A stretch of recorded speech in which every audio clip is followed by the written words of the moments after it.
Hey everyone, if you connect with this story, drop a comment about where you're watching from and don't forget to subscribe to my channel.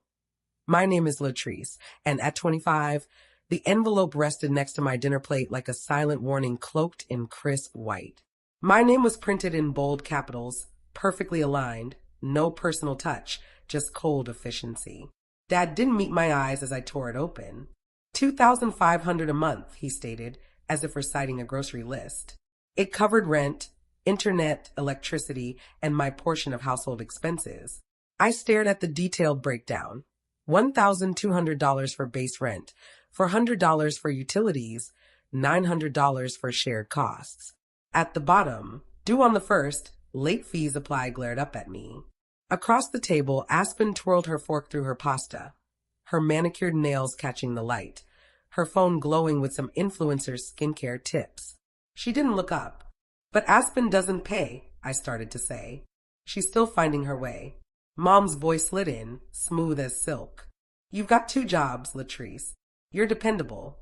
It's time to embrace adult responsibilities.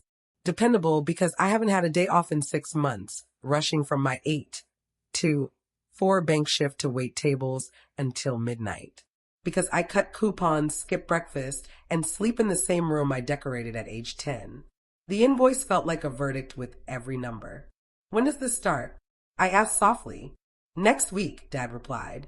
We know you'll handle it. Mom's fork clinked against her glass. And just to be clear, late payments incur a $50 penalty. That's how the world works. I nodded. What else could I do? I folded the paper, tucked it into my pocket, and left the table before the ache in my chest broke me open. If you've ever felt let down by those who should lift you up, share where you're watching from in the comments. Upstairs, I opened my laptop and checked my bank account. It wasn't flush, but it wasn't zero. I stared at the numbers for a long time, then created a new spreadsheet titled Rent Tracker and began logging. Downstairs, Aspen's laughter echoed from her phone. I added a column, expenses they don't cover. I was learning, but not the lesson they intended. When I checked my credit card statement, I saw Aspen's name on charges. By week's end, I'd worked 5 bank shifts, 3 late restaurant shifts, and eaten just 4 proper meals. My wrists ached from tray strays. My legs burned from standing.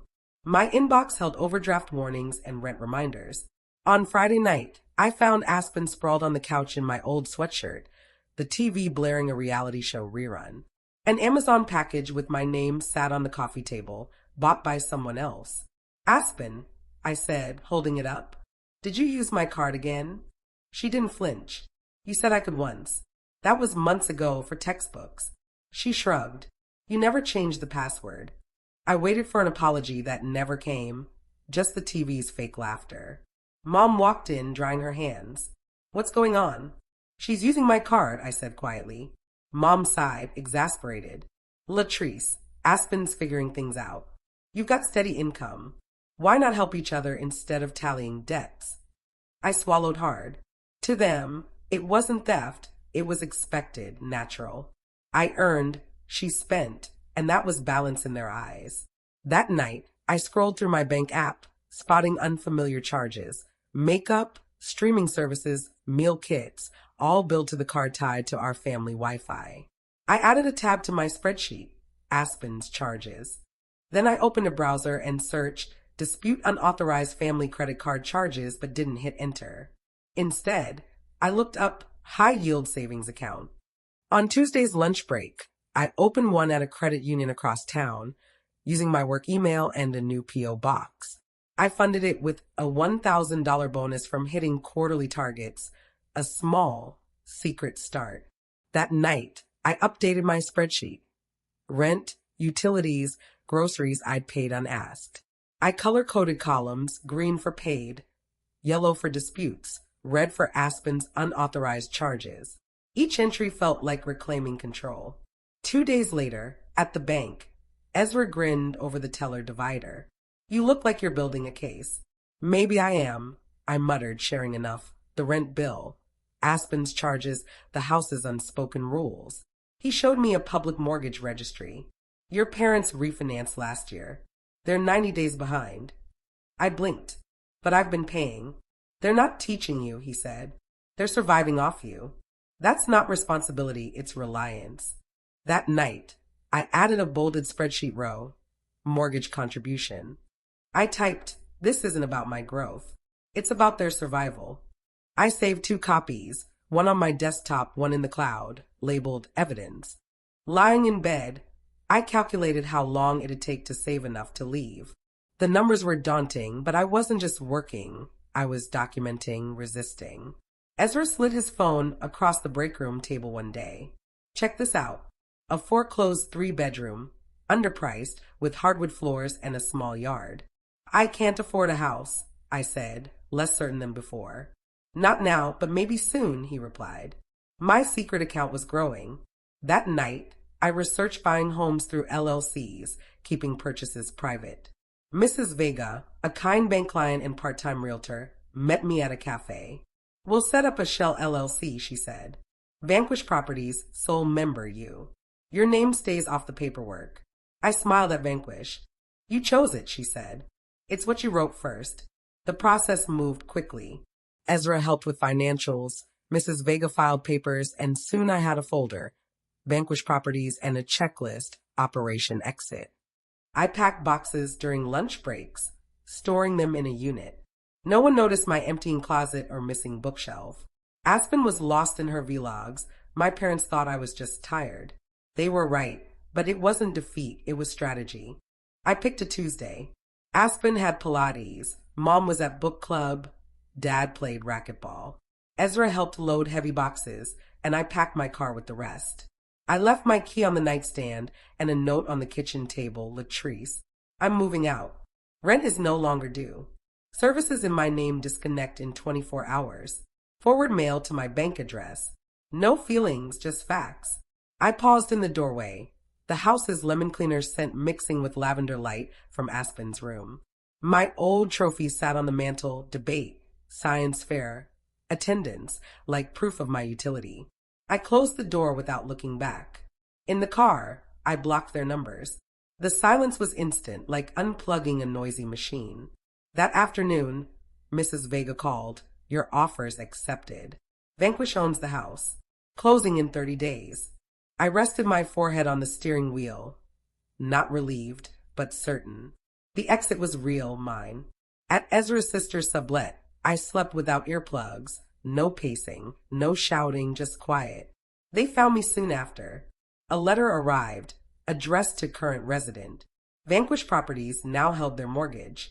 Mrs. Vega sent a photo of Mom, pale and stunned, clutching the notice, Dad glaring behind her. That evening, they appeared at my door. Through the peephole, I saw Dad's tense jaw, Mom's nervous hands, Aspen's sunglasses like a shield. I opened the door halfway. Latrice, Mom started lightly. We got a letter. Some company took the mortgage. A mistake. No mistake, I said. Dad frowned. Know anything about Vanquish Properties? I do. I offered nothing else. Mom glanced at Aspen. Sweetheart, Aspen needs a place temporarily. You're so responsible. I nodded. Garage couch, $2,500 a month. Late fees apply. Aspen gaped. Seriously? Dead serious, I replied. You taught me. Dad's face reddened. This isn't a game. Nor was your invoice called love, I said. Mom's voice broke. We didn't mean, I know what you meant, I said. And I learned. I closed the door on their muffled voices. No yelling, just the quiet of lost control. I added to my interaction log, first visit. They returned, lingering on the porch. I opened the door but didn't invite them in. We need to talk, Dad said. Figured, I replied, leading them to the kitchen. A manila envelope waited. I slid it over. Mom opened it. 2 years of records, rent, fees, utilities, Aspen's charges. They stared, realizing. I kept everything, I said. You taught me to. Dad saw the deed. What's this? Vanquish owns your house, I said. It's real. How, he asked. You gave me an education. I used it. His shoulders sagged. We wanted you stronger. You made me silent, tired, I said. But I learned to survive, to win. Mom reached out, trembling. Latrice, please. I stood. The mortgage is with a legal entity. Payment schedule arrives next week. Email if you want to negotiate. I handed Mom the envelope. You'll need this. It's what you taught me. My new room faced east, soaking in morning light. I painted it soft white, laid out a stored rug, and unpacked my brushes like sacred relics. A blank canvas sat on an easel. I hadn't painted in years, shrunk by that house's constraints. Now art felt vital. The doorbell rang. Mom stood alone, holding a tissue wrap frame, a photo from my senior art show, me smiling with a blue ribbon. You were proud, she whispered. We were wrong. I took the photo, remembering that hopeful girl. Maybe you'd want it, she said. I nodded, placed it on a shelf, and let her leave without words. I picked up my brush. The canvas waited, and the light was perfect. I sent the rent notice on the 1st, clear, professional, payment due to Vanquish Properties. Market rate, 5-day grace period. Late fees apply. Sending it felt sharp, not guilty but final. I wasn't waiting for their fairness anymore. I was acting on their lessons. 2 days later, Ezra forwarded Aspen's job application. She listed me as a reference. I approved it silently. Naomi brought Thai takeout that night. Ezra arrived with sodas and my LLC's first report. You're profitable, he said, smirking. Revenge became a business. I laughed. They taught receipts. I went further. Naomi grinned. Too far. Not far enough, Ezra said. We toasted to rough starts and bright endings. Later, I filed the rent notice in a sent folder. My first fearless document. The studio smelled of paint and possibility. I hung the art show photo as a reminder, not nostalgia. Painting felt steady, free. A family group chat message buzzed. Dinner? We need to talk. Aspen's hours cut. Mortgage due. I replied, rent due on the 1st. Late fees apply, and blocked the chat. No more debates. The canvas wasn't done, but it didn't need to be. The silence was mine, earned. My days found a rhythm. Coffee in the sunny kitchen, paint on my hands at night. Ezra teased. Naomi dragged me for noodles. I wasn't lonely, I was free. But freedom had weight. Vanquish payments arrived on time. Never early, always grudging. Mrs. Vega brought listings one day. You're already in real estate, she said. I flipped through duplexes, homes, a 2-bedroom with a porch.